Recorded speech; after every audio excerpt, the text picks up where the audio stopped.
Messi Co, Breaking Major League en la ciudad del sol. Here in Miami, we know who's el campeón. Leo my team, Suárez on the field, Alex wedding day team. Con mis fechas un win, the trio of every singing muchachos. Las familias se escuchan los barrios. Esta camiseta pinky la llevan todos los guachos. Los rookies quedan sin comentarios. Messi ambetea, tiki-taki gol. El estadio Chase bañado en gloria y sudor. Aquí se ama y se respeta el balón. Florida es tu casa, acostúmbrate al calor. Estate listo pa' Messi Co. Estate listo pa' Messi Co.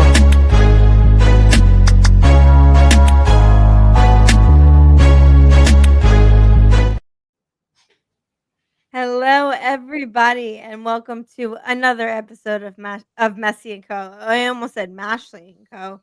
My God, talk about being conceited. Anyway, welcome to another episode of Messi and Co. I'm Ashley here, as always, with my incredible co-hosts Gian and Matt. Before we even begin, I want to thank you boys for holding it down on this DC preview. I was listening it in the car. I told you we had a scheduling conflict, so I couldn't be there. But you guys killed it. The chat killed it. It seemed like a lot of fun things were talked about. A lot more about men's facial hair and hair in general that normally wouldn't happen with me. So I'm glad you guys got that off your chest. No pun intended, I guess. And then shout out to everyone who's, wishing me well. I appreciate it. But you guys totally held it down. How are we feeling? How are you feeling, Matt? Look, I have to go back and rewatch it because I know if you guys were there, if you guys tuned in to the live with Gian and I, we made a little bet. And I have to see if I actually have to fulfill that bet because I don't remember now what I said. Because I don't know if I said if DC United lose, I have to shave the head or grow the mustache or something like that. I don't remember. Well, that's what I was gonna say. I'll first, Gian. Did you have anything you want to say about your day? My day's been good. I just think it's funny that Matt's asking for a VAR review of the episode just to make sure that he can. We need a VAR check. There's no VAR check. He's trying to see if he can find a way to get out to the monitor. I think. No, but I'm good. I'm happy to be here. It was an interesting game to talk that happened yesterday, so it'll be well, maybe the most. Actually, what am I saying? It's the most disinteresting game. I was going to say I'm trying to be positive here, but it's the most disinteresting game we've had in a while. But good. The weather is certainly cloudy and stormy today in Miami, and I'm just happy to be here to talk to you guys. So all good. Yeah. Awesome. Okay, cool. Well, I think that's a good point for us to start, which is about just the game in general, and how it was a completely rotated squad, probably even more rotated than we expected, I would say. But a couple players who made their debut or played that we didn't expect to play, would be most importantly Ryan Saylor. So before I let you talk about Ryan Saylor and your promise you made. Some other players that play that normally wouldn't start, obviously, I would say David Ruiz, obviously Ryan Saylor, Noah Allen being captain, Rios Novos. The truth is he does play, but he is technically the number 2. I thought it was interesting that Cello was a starter, which leads me to believe that means Frey is going to be the planned starter for Wednesday, but we'll save that for the preview episode. And then you saw Fafa and Avila start. The only real consistent players that have played multiple matches, I would say, would be Lujan, Allende, Segovia, and Kremaski are kind of the ones who have been playing consistently. The other 7 have been rotated or haven't played at all. So with that in mind, it was clear a big rotation was what the goal was. Messi didn't even travel or dress. But let's talk about Ryan Saylor because I believe, and maybe my maybe my audio is broken, but I'm pretty sure what I heard, and you can correct me if I'm wrong, Gian, was that Matt said, and this is a interpretation of the words. If Ryan Saylor gets 1 minute of playing time in this DC match, I will grow a mustache for 2 weeks. That's what I think I heard. Is that That's what you crazy. heard? I was there. I was there Yeah, live, so can and you I heard. verify? That's what I heard. But That's what I uh, heard. again, Matt's requesting a VAR review, so I don't know what he's trying to pull here. Well, forget Well, the bald hair, forget the bleaching, forget any of that.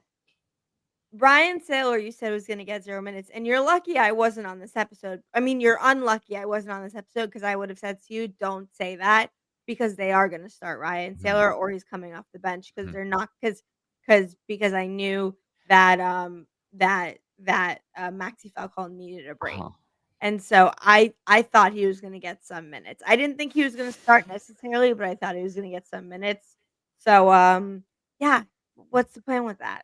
So, I mean, I think originally I said that I thought Ryan Saylor was going to start, and then me and Gian were talking and like, there's no way like Mascherano would actually rotate the Oh, team. now he's blaming you, Gian. Because we've just never seen that happen.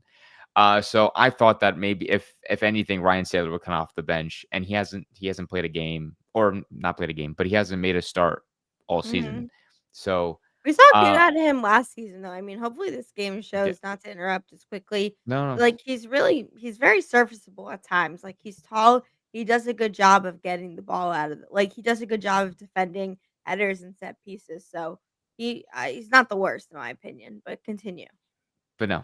Uh, just to kind of go back on the bet I made. If that was the case, I genuinely don't remember saying if he played a minute. I thought I said something like if DC beat Inter Miami, I would like grow a beard or something, or like grow a mustache or something like that. I don't remember the Ryan Saylor bit, but I don't doubt that I said it because that sounds like something I said. So Gian? I guess I'm growing a mustache. I say that the video evidence is there, so whenever you want to review it, Yeah, I'll just have to go Yeah, back you and can watch do it. your own VAR I review, but genuinely I don't was remember. listening and, like, you said it. But we down it. We downed it. It wasn't bleaching, it wasn't shaving, Yes. it was just grow a mustache. I think Well, 2 it weeks wasn't is unexpected fair. though that Ryan Saylor would get some minutes. It No, wasn't Which one. is no, why definitely I not, was very definitely not. surprised that you said that, Matt. So Well, we'll rewatch how do you it. feel he played? How do you feel he played? Um, For the first 10-ish minutes, maybe 15 minutes, I thought he made some errors or like errors in the sense that he was getting used to the game. It was his first time starting, so there was positioning, kind of okay. that added pressure on him, and so he was missing a couple of headers. His positioning seemed a little bit off, but I thought he played a better second half, I would say. Or maybe not even second half, but like later in the first half, in the second half, it was a lot better until he came off in like the 80th minute.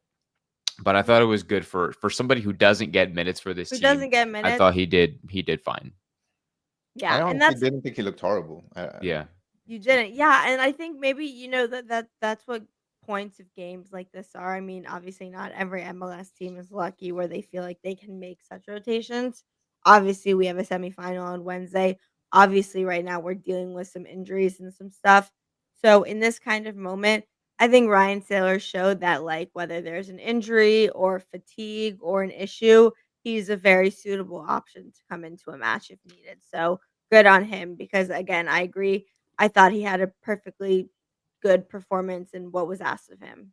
Um, Another person who played who we hadn't seen in a while was David Ruiz, which is interesting because I know there's been obviously we know his father passed away a few weeks ago and we had sent our condolences. It's definitely something to deal with, difficult to deal with, especially while recovering from an injury he suffered. I believe it was a hamstring injury he had suffered a couple months back. Um, Overall, I thought he was fine. I mean, he's obviously when you're comparing him to DePaul, Busquets, and Bright, that's a difficult comparison to make. But I thought he did okay. I think maybe we'll see a little bit more bench action unless he gets traded, which I think that won't happen. But I don't know. Did anyone have anything remarkable to say about David Ruiz before I move on to Noah? Yeah, I just I don't know what the hell is happening to me. I think it's just the It's okay. Sunday. Like Don't even worry about it. We're I thought getting you there. said It's a Noah Allen preview. for some reason, and I put It's in a preview. Noah. It's okay. It's okay. David Ruiz. Sneak peek. Sneak peek. Uh, that's funny.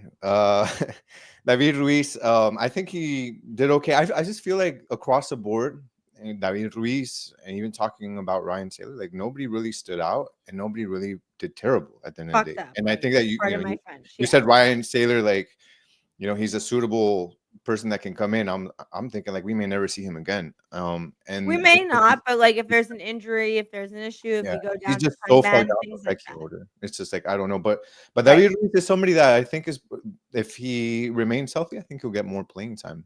I don't think he's that far down on the pecking order like Ryan Taylor is, and I think a lot of people are very optimistic on him and his, and he also plays for the men's national team for Honduras. So I think he's a good caliber player, and he'll probably see more playing time. Hopefully, he can stay healthy. But he did good. I was gonna quickly ask though. I thought I saw some rumors of him getting traded or getting sold.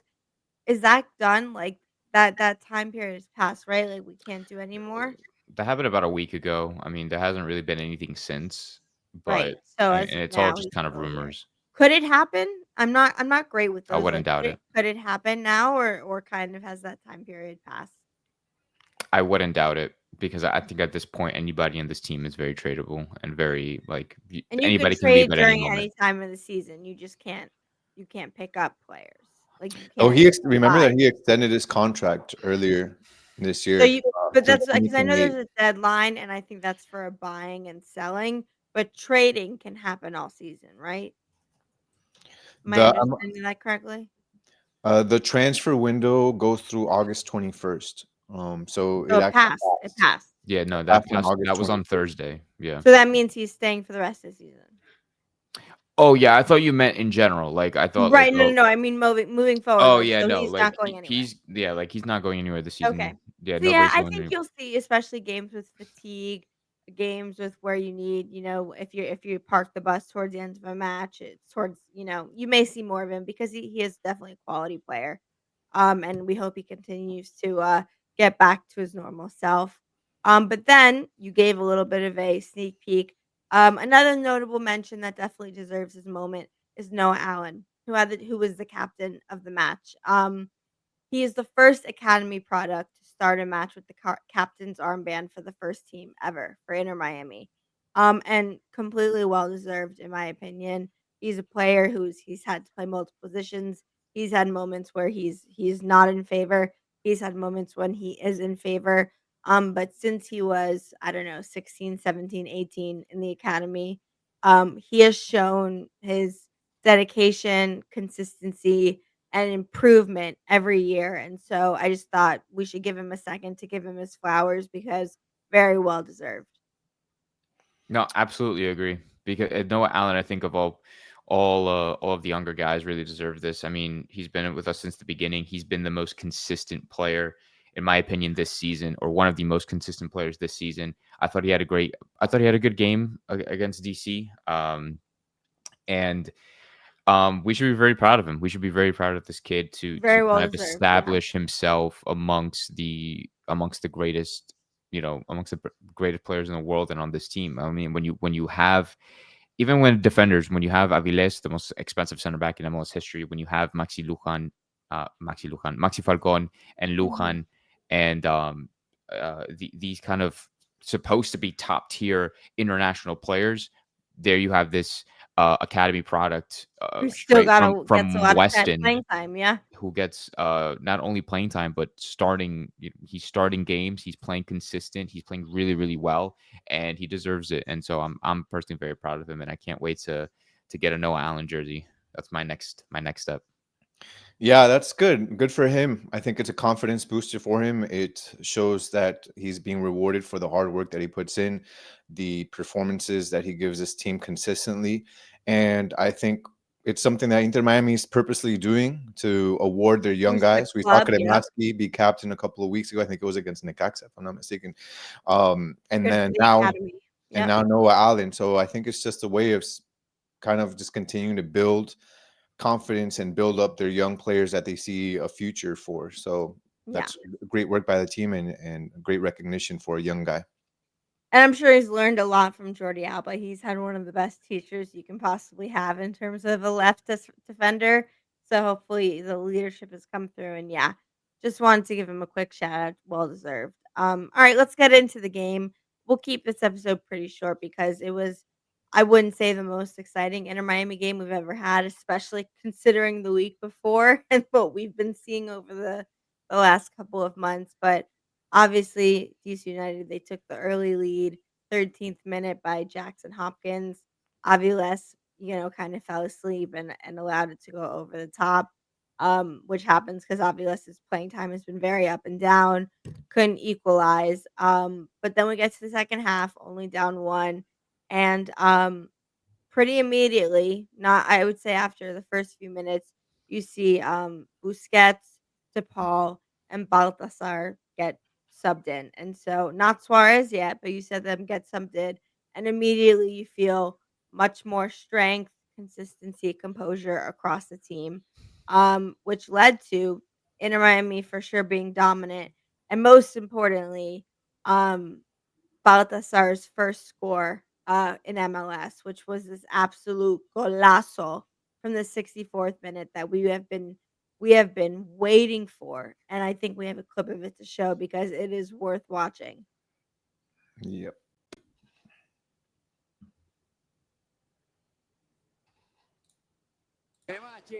Va por el segundo palo Lucho, luchando con Hopkins, de Paul.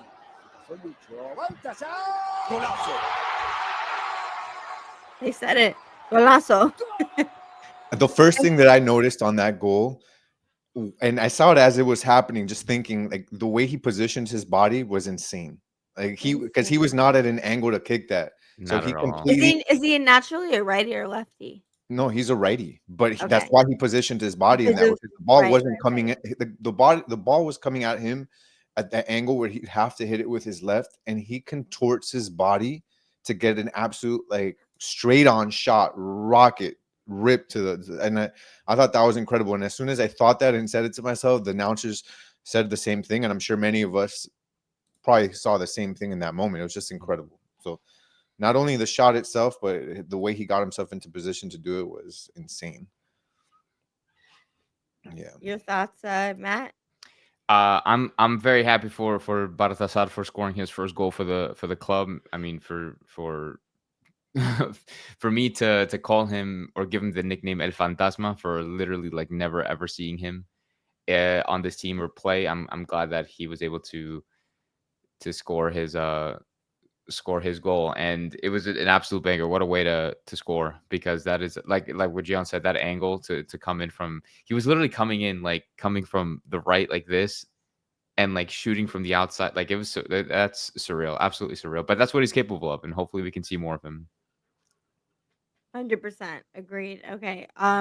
Yeah, and we've been waiting for it. I mean, I know he's had some injuries. He's been, he came on after the season started, but hopefully that was the kickoff he, needed to be able to, one, get the trust from the coaches, and two, be a viable second half sub when we've obviously seen some trouble with attacks towards the end when we aren't able to finish, because that is a hell of a finish. So hats off to him for sure. In the end, though, unfortunately, Inter Miami couldn't find the second goal. Had opportunities to do so. We're definitely dominant in the second half, but it ends in a 1-1 draw. And I guess my question to you guys is this: one, I think the rotations were worth it because we know how important some of these star players need their rest. I think Suarez came on he came on only for the last like 25 minutes or so. Almost got a goal though, definitely contributed, but they've been playing so many minutes. We have the Messi injury, the Paul looked tired, etc. So I think it was the right idea to make the rotations. Um, in the end, was it too many? Are we happy with the 1-1? Do you think we should have gotten the 3 points? What are you feeling, Gian? Because I think you made some good points about that. Yeah, I shared with you yesterday that I felt that this game, when you looked at the players on the field for Inter Miami, looked exactly what you thought it would look like for a team that had quite a few players that weren't used to playing with each other, weren't used to getting many minutes regardless, and were playing in a formation that this team rarely uses, which was to play with three center backs and then two wing backs. So sort of like a 3-5-2, 3-4-1, Mhm. something like that, or I probably mixed up the numbers there, but something along those lines. And I think that was just a conglomerate of all those things, and the team didn't look too good in that first half, expected. But I think props to them. They kind of facing that adversity and that inexperience. And a motivated DC side in front of their fans. They Like, were you still saw down. they were bringing the juice. They were still down 1-0 at the half, like only down a goal, which gave Inter Miami and gave Mascherano the ability to still be able to make substitutions in the second half to keep them close to, like, within grasp of tying and hopefully winning the game. So that's kind of how I saw that first half, expected it. Second half, we see players that have experience. We see players that are normally starters on the team that just completely changed the second half. Obviously, you mentioned it, Baltasar comes in and gets the goal. That looked like Inter Miami was just on fire at that moment, and it looked like maybe another 1 or 2 goals was coming, but they kind of fizzled out and unfortunately weren't able to get that second goal, which would have given them the lead. So I think what I get from this game is, number one, it doesn't matter who you're playing. At the end of the day, it doesn't matter if that team is last in the conference and is minus 29 goal difference like DC United was. At the end of the day, you're always going to face professionals. So maybe thinking that your starters, or maybe much even less, your B or B and a half, BC team is going to easily win a game. I think that's something that we need to recognize, that is not going to be the fact, because you're still facing professionals at the end of the day. And the second DC United, they beat Cincinnati earlier this year. Yeah. Like, they've had a couple good games. And the second thing I get out of this game is, I think the second half was disappointing because I felt that the team had the game within grasp, the ability to win it, and they didn't pull it off. And to see this team have 71% possession on the game and only get 3 shots on goal against a team that is constantly like goleado, then is again minus 29 goal difference, that gets scored on so much, and only be able to get 3 shots on goal with an entire 45 minutes of some big names on the field. I thought that was a bit disappointing, but I'm happy that they didn't get any additional injuries, that they got the rest they needed. They were tired, At the end of the day, they leave with 1 point away from home, and they're going into an important game on Wednesday. So, maybe not the result I wanted, but a good result nonetheless. Happy for the guys that were on the pitch, happy for Mascherano, and I'm ready for Wednesday. Right, exactly. I mean, and just kind of, not to repeat a lot of what you said, but just to kind of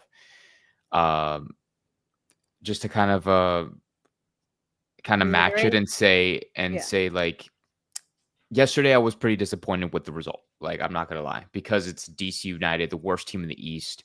They're a team that struggled defensively, that normally gets scored on first, that aren't the best offensively. On top of that, they don't have Benteke. They're arguably their star player, if not their star player, and we still managed to not get anything out of it. It upset yesterday. Today, I'm not letting it bother me, because, like what Gian said, we're focusing on Wednesday. That is the most important thing. We did have a rotated team.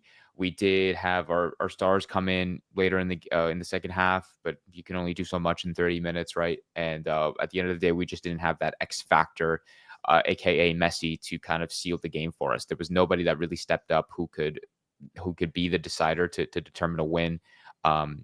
And sometimes you just kind of need that. And Inter Miami lacked that.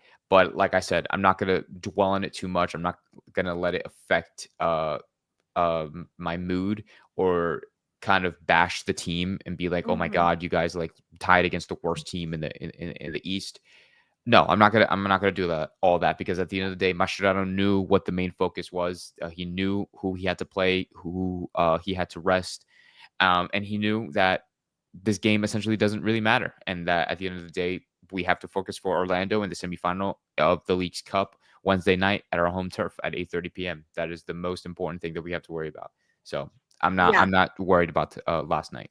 Agreed. Yeah, I mean, we would have all liked to see the win, but if you put it into perspective, your first half, you're playing, first of all, with a 7 out of 11 rotated squad, about formations that kept changing, that they're not used to.